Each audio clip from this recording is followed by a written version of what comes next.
오늘도 주님의 은혜를 사모하여 나오신 우리 모든 청년들 주님의 이름으로 사랑하고 축복합니다. 우리 몇 명 안 되지만 우리 인사합시다. 서로 오늘도 잘 오셨습니다. 인사하겠습니다. 오늘도 잘 오셨습니다. 예. 오늘 이 자리에 우리 참 원래 이영현 전사님 서셔야 되는데 또 갑작스럽게 코로나, 예, 나는 코로나 특수라고 부르고 싶은데 예, 우리 이영현 전사님 졸지에 지금 휴가 2주를 받으셔가지고 또 이제 화요일부터는 또 휴가시거든. 뭐 이영현 전사님 보고 계실 것 같은데, 예. 우리 주중에 전화 한 톤씩 드려서 위로해 주시고, 예, 전사님 부러워요. 예, 우리 전사님 빨리 나으셔서 또 돌아오실 수 있도록, 그리고 다음 주 휴가 잘 보내고 올 수 있도록 기도해 주셨으면 좋겠습니다.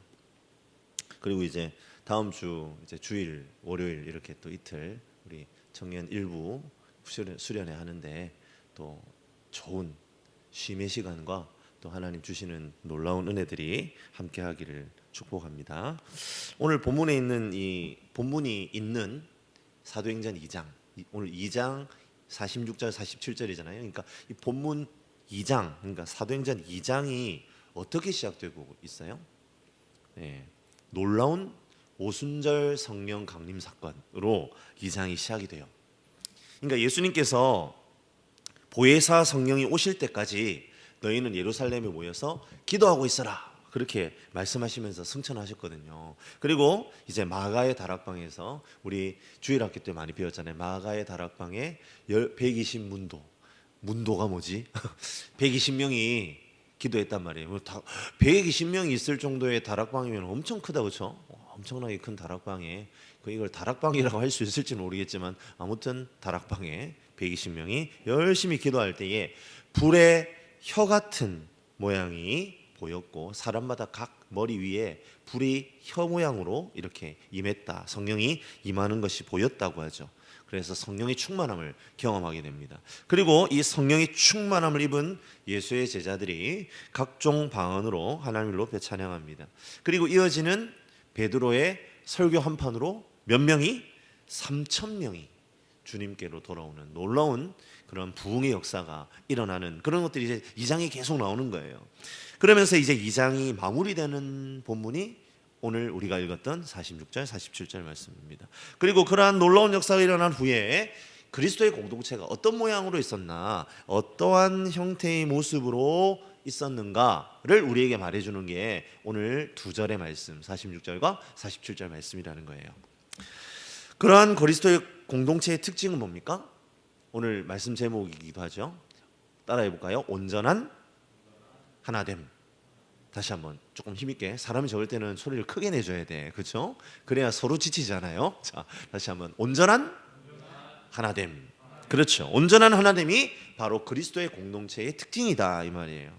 오늘 우리가 읽진 않았지만 성도들이 온전한 하나됨을 이룬 증거가 바로 앞에 2절 44절 45절에 나타나 있죠.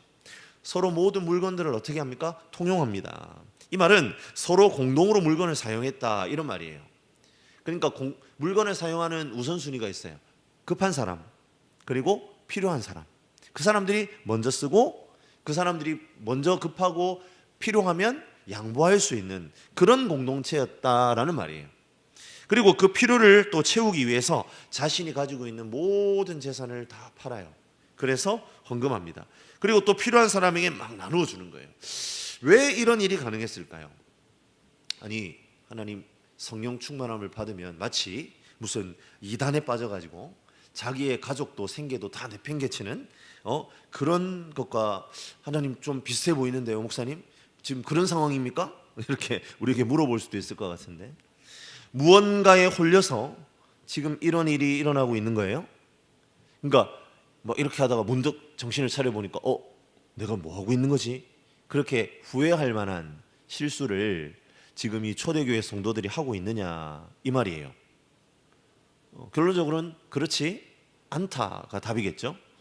왜냐하면 이들은 상식적으로 이상해 보일 수 있는 일을 하고 있지만 그 가운데에서 이들이 믿었던 한 가지가 있어요.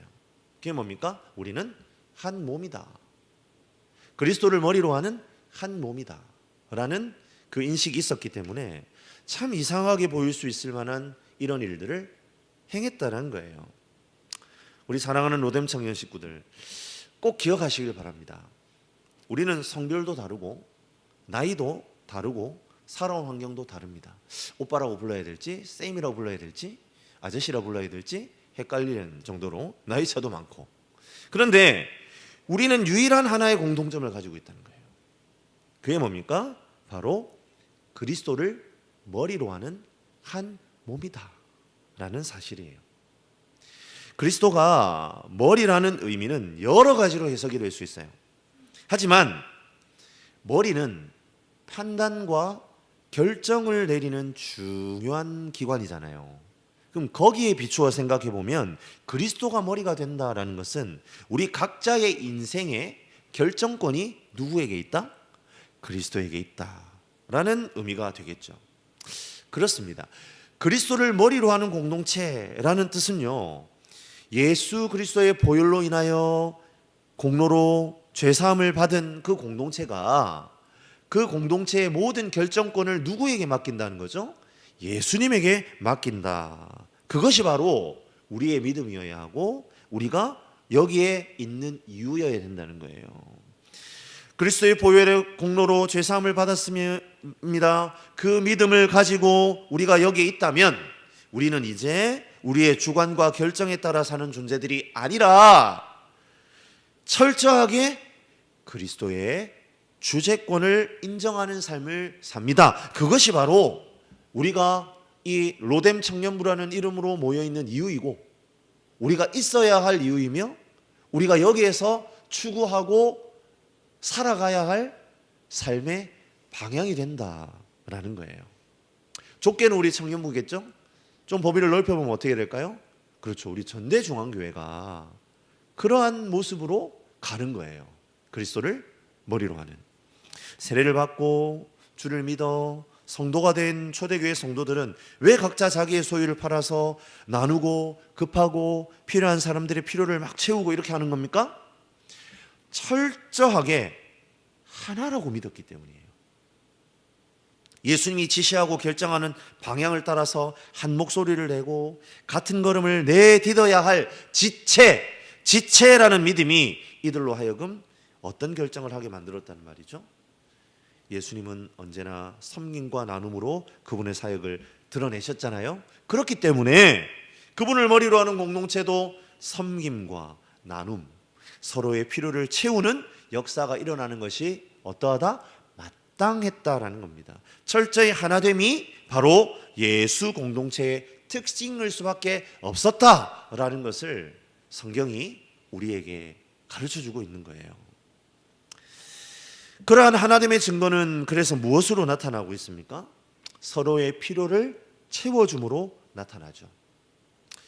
우리가 얼마나 예수 공동체로서의 모습을 드러내고 있는지는 그러면 무엇으로 드러난단 말입니까? 그렇습니다. 우리가 얼마나 서로의 필요를 채워주고 감당하고 있느냐에 의해서 결정이 된다는 거예요. 그것이 서로 하나됨의 증거입니다. 그런데 여기에서 이제 우리가 의문이 하나 생기는 거예요. 뭐냐면 왜 서로 필요를 채우는 것이 하나됨의 증거냐는 거예요.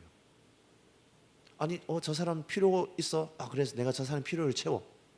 나한테 뭔가 필요가 있는데 누군가가 나의 필요를 채워주네. 왜 이게 하나됨의 증거냐는 거예요. 그리고 성경은 왜 그걸 하나됨의 증거냐고 우리에게 말하고 있냐는 말입니다. 하나됨의 증거라는 게 여러 가지로 나타날 수 있잖아요. 그런데 초대교회 공동체 가운데 왜 하필이면 서로의 필요를 채우는 것으로 그 하나됨의 증거가 드러났느냐는 말이에요. 그 이유는 이 질문에 대한 답을 찾으면 깨달을 수 있을 것 같아요. 우리는 어떤 상태일 때 서로의 필요를 채울 수 있을까요? 라는 질문입니다. 우리는 어떤 상태일 때 서로의 필요를 채울 수 있습니까? 한번 자기 자신에게 한번 질문해 보세요. 우리는 어떤 상태일 때 서로의 필요를 채울 수 있지?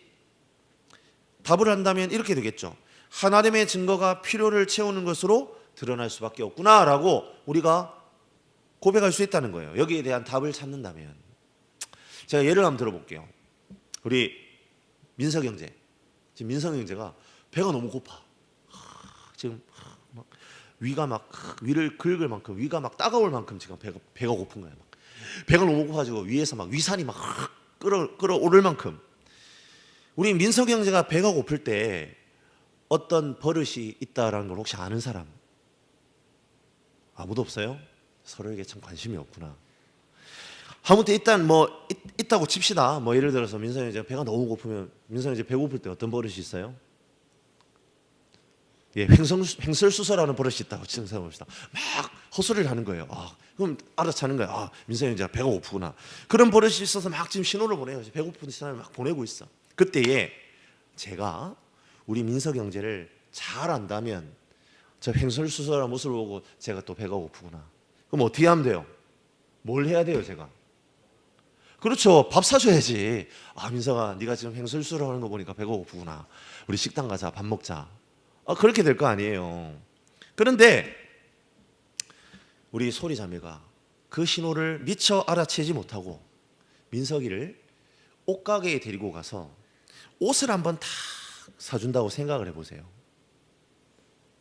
물론 옷 사주면 좋죠. 그렇죠? 그리고 그 옷 사주기 위해서 우리 소리 자매가 헌신하는 거잖아. 열심히 막 뼈 빠지게 그 감정 노동을 하면서 번 돈을 투자하는 거잖아. 섬기는 거잖아요. 하지만 그 섬김이 유효한 섬김입니까? 아니죠. 지금 민석이는 배가 고파 죽겠는데 웬 옷 뭐 좋긴 하지만 배가 고파. 그러면 소리 자매의 헌신이 의미가 있어요, 없어요? 의미가 없는 거예요. 사랑하는 로뎀 형제 자매들, 눈치를 좀 채셨습니까? 우리가 누군가의 필요를 채울 수 있을 때가 언제냔 말이에요. 언제입니까? 우리 각자의 돈이 엄청 많을 때? 우리가 엄청 많은 지식이 있을 때? 아니라는 거예요. 우리가 아무리 많은 돈을 가지고 있고 우리가 아무리 많은 지식을 우리 머릿속에 집어넣고 있다고 할지라도 절대로 누군가의 필요를 채우는 일은 불가능하다는 거예요. 그 대상에 대해서 잘 모르고 있다면 그 사람의 필요를 채우는 일은 불가능하다는 거예요. 예수님께서 요한복음 10장 14절에 이런 말씀을 하셔요. 나는 선한 목자라 내가 양을 알고 양도 나를 아는 것이. 이 무슨 말이에요? 이게 그 유명한 목자와 양의 비유잖아요. 목자하고 양이 서로 안 돼요. 목자는 양을 알고 양은 목자를 안 돼요. 그러니까 여기서 안다라는 것은 속속들이 안다, 경험적으로 안다 이런 의미거든요. 그러니까 목자는 양의 장점도 알고 단점도 압니다. 성향도 알아요. 그러니까 이 양이 배고플 때는 어떤 소리를 내고 그리고 이 양이 아프면 또 어떤 행동을 하고 이런 걸 다 안다는 거예요, 목자들은. 그리고 목자 대신 예수님께서 결정적으로 양인 우리들의 치명적인 문제가 있다는 걸 아셨죠. 뭡니까? 죄. 우리가 죄가 있다는 걸 아셨어요. 죄로 인해서 이미 영적으로 죽어 있고 결국에는 육신의 죽음을 맞이한 후에 개인의 멸망을 경험할 수밖에 없다는 것, 지옥 간다는 거 아신다는 거예요. 아셨다는 거예요.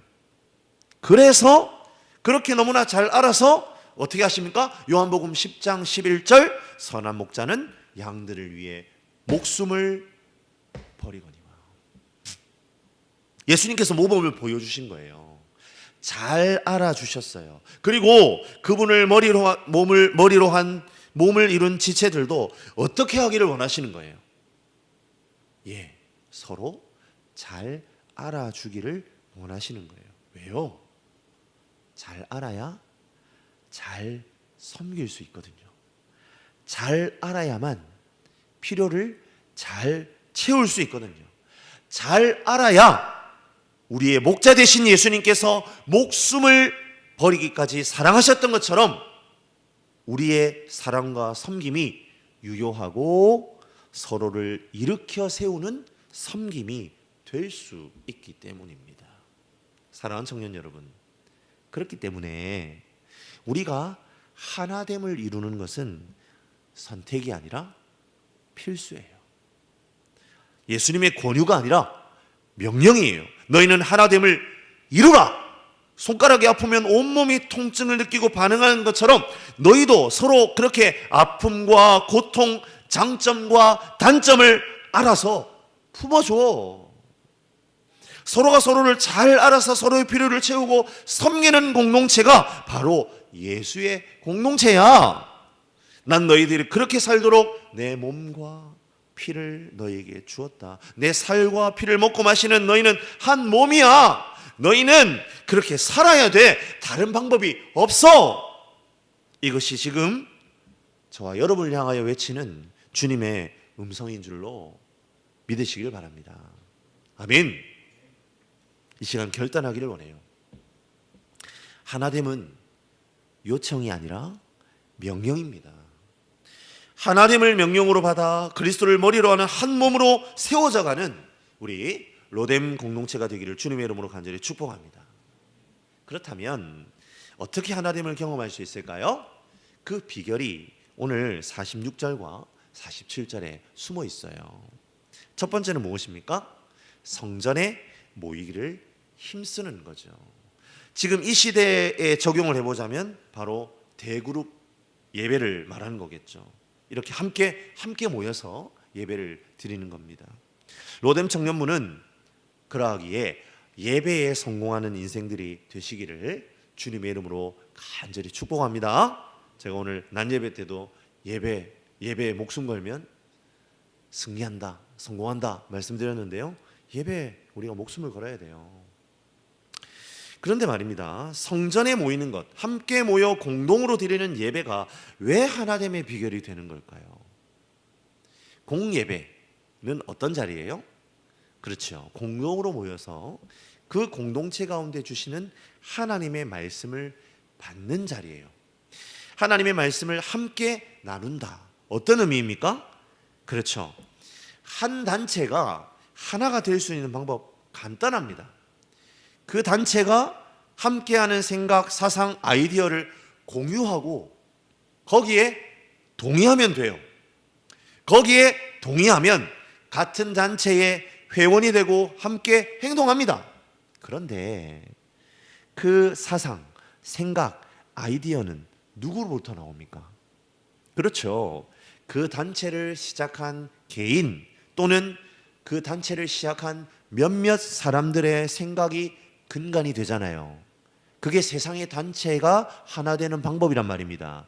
그 단체를 시작한 사람의 생각이나 아이디어, 몇몇 사람들이 생각한 그런 것들이 시작점이 되어서 거기에 여러 사람들이 붙고 거기에 아이디어와 사상에 동의하면서 그 단체가 하나가 되는 거잖아요.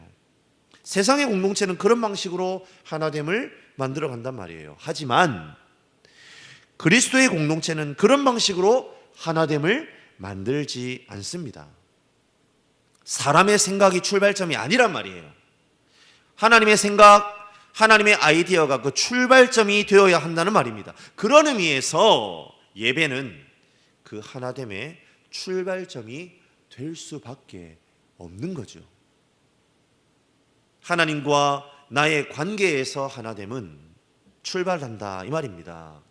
교회 공동체를 예배 공동체로 부를 수 있는 이유가 여기에 있는 겁니다.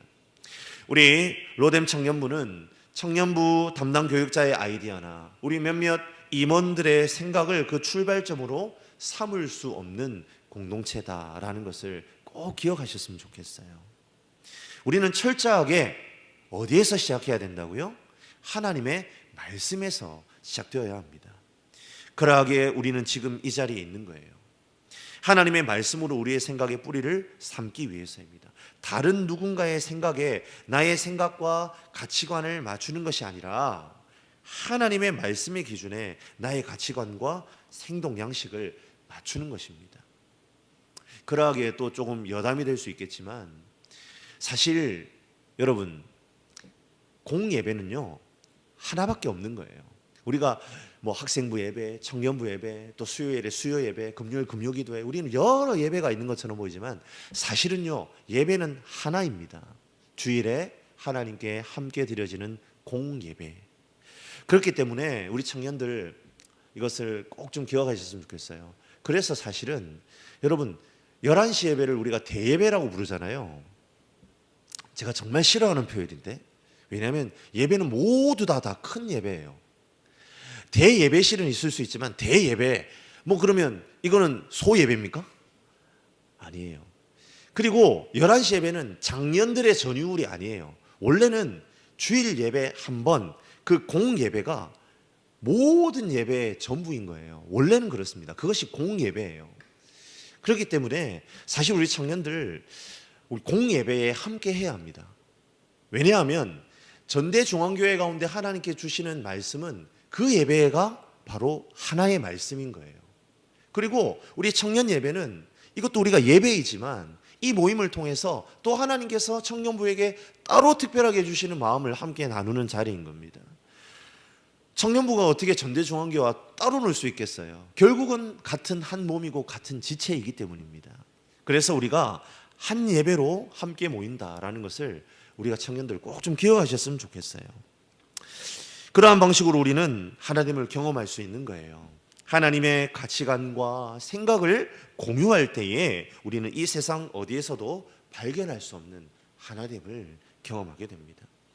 우리는 우리 로뎀 공동체의 예배를 통해 분명 하나님의 뜻들을 발견하게 되기를 원합니다. 그리고 우리는 그 마음의 결을 따라서 더욱 하나됨을 경험하게 될 것입니다. 예배를 통해 더욱 하나됨의 자리로 나아가는 우리 청년들 되시길 주님의 이름으로 간절히 축복합니다.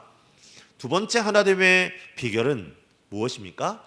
집에서 떡을 떼며 기쁨과 순전한 마음으로 음식을 먹고입니다. 47절에 나오는 내용이죠. 여기에서는 포인트가 두 개가 있어요. 하나는 뭡니까? 집에서입니다. 다른 하나의 포인트는 뭐죠? 음식을 먹고입니다. 당시 초대교회 성도들은요, 대규모로 이제 성전에 모여서 예배 드리는 것으로 모임이 끝나지 않고 그 후에는 반드시 각자 집에서 3, 3, 5 흩어져서 음식을 나누었던 것 같아요. 우리는 이 부분을 문자 그대로 받아들이면 안 됩니다.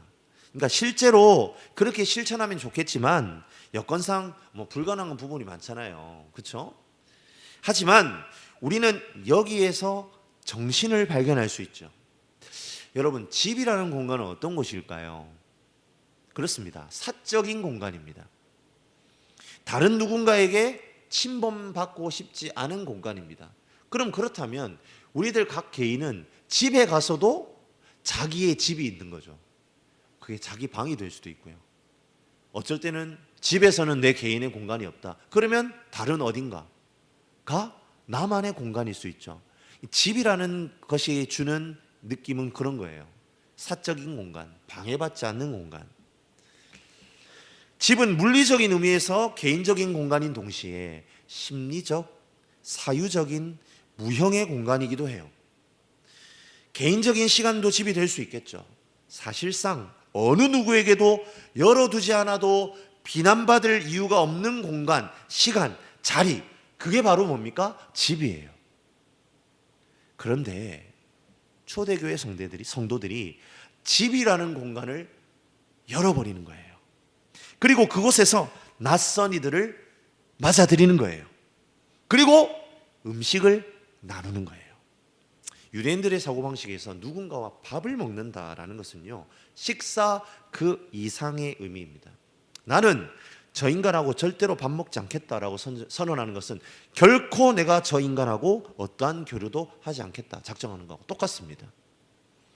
사적이고 은밀하게 침범받고 싶지 않은 공간에서 그러한 여건 속에서 누군가와 깊이 만나 교제하는 것, 그게 바로 집에서 음식을 먹고라는 표현이 가지는 의미라는 거예요. 이것은 우리에게 소그룹 교제라는 직접적인 교제로 적용해 볼 수 있는 거예요. 사랑하는 우리 로뎀 청년 식구 여러분, 우리는 좀 우리들 각자만의 공간을 좀 열 수 있어야 될 것 같아요. 저희들 세대보다 우리 형제 자매들의 세대가 더 사적인 공간이 많은 것 같아요. 그 폭이 넓고 그 깊이가 깊은 것 같습니다. 그런데요, 진짜 하나됨을 경험하려면 그걸 열어야 된다는 거예요. 왜 그럴까요? 그것이 서로를 긴밀하게 알 수 있는 방법이기 때문입니다. 서로를 알아야 섬길 수 있다고 했지 않습니까? 그런데 우리는 왜 서로의 개인적이고 사적이며 은밀한 것들을 오픈하려 하지 않을까요? 나의 약점이 노출되어 그것이 누군가에게 이용거리가 될 것이다 라는 두려움 때문이겠죠. 예수님께서 양들의 약점을 아셨습니다. 그런데 어떻습니까? 도리어 죽어주셨어요. 알아서 죽어주셨어요. 그런데 우리의 대적 사탄은 우리의 약점을 알고 어떻게 합니까? 마치 재판석의 검사처럼 낱낱이 듣추어서 공개하죠. 사랑하는 지체 여러분, 우리가 서로 더욱 긴밀하게 서로를 드러나게 만날 때에 진정으로 필요한 것은 구원받은 전 인격이에요. 우리는 구원받음으로 예수 그리스도의 그 안아주심과 용납하심을 경험한 사람들이에요. 그러하기에 우리는 집에서 음식을 먹는 자리에서 서로를 더욱 알아감에 있어서 어떤 태도를 보여야 하는 겁니까? 상대가 알아 어떻게 섬겨야 할지를 생각하면서 더욱 하나됨에 힘써야 한다는 겁니다. 우리가 지금 예배 후에 조모임을 가집니다. 사실 지금은 조모임이라고 하지만 다시 한번 모여서 같이 모이는 것에 불과할지도 모르겠어요. 그런데 여러분들의 조모임 가운데 각자의 마음이 달라져야 된다라는 것을 이 시간 다시 한번 좀 마음에 깊이 있게 새기며 나아가시는 우리 청년들이 되었으면 좋겠습니다. 서로의 집을 오픈해야 돼요. 함께 더욱 깊은 교류의 자리를 가져야 합니다. 그 가운데에서 기도 제목을 발견하고 서로 세워줄, 내가 필요를 채울 방법이 없는지 고민해야 돼요. 그때에 우리는 하나됨의 역사를 이루어가게 됩니다. 우리 지금요 인원이 적기 때문에 우리는 다 모여도 소그룹이잖아요. 이럴 때부터 열고 나누는 것을 훈련해야 돼요. 지금이 기회인 거예요. 적을 때 그게 되어야 나중에 사람이 많아지고 개별 소그룹으로 다양해질 때에 더 깊은 교제와 나눔이 우리 청년부 안에 충만할 줄로 믿으시길 바랍니다. 말씀을 정리할게요. 예수 그리스도를 머리로 하는 공동체가 어떤 증거를 가지게 된다고요? 서로의 필요를 채운대요. 서로의 필요를 채우기 위한 전제가 뭐라고 했습니까? 서로를 잘 아는 것이라고 했어요. 그러하기에 예수의 공동체는 하나됨이라는 특징을 가질 수밖에 없어요. 그 하나됨의 비결은 바로 예배와 소그룹입니다. 예배를 통해 사람의 생각이 아닌 하나님의 뜻에 우리의 전 인격의 방향을 맞추고, 소그룹 모임을 통해 자신의 사적인 영역까지 내어주며 서로의 필요를 채워줄 수 있는 방법을 함께 찾고 고민하는 우리 로뎀 청년부가 되기를 주님의 이름으로 간절히 축복합니다.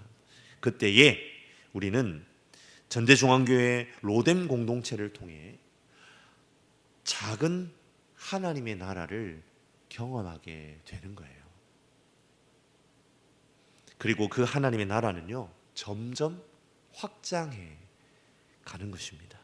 그렇게 예수님 닮은 공동체가 하나님 나라의 모델하우스가 될 때에 세상은 하나님을 찬미하고 더욱 성도의 숫자가 날마다 더하는 역사가 일어나게 될 것입니다. 초대교회 성도들 그 역사 가운데 그런 일들이 일어난 것처럼 우리 전대중앙교회도 그런 역사가 일어날 수밖에 없는 거예요.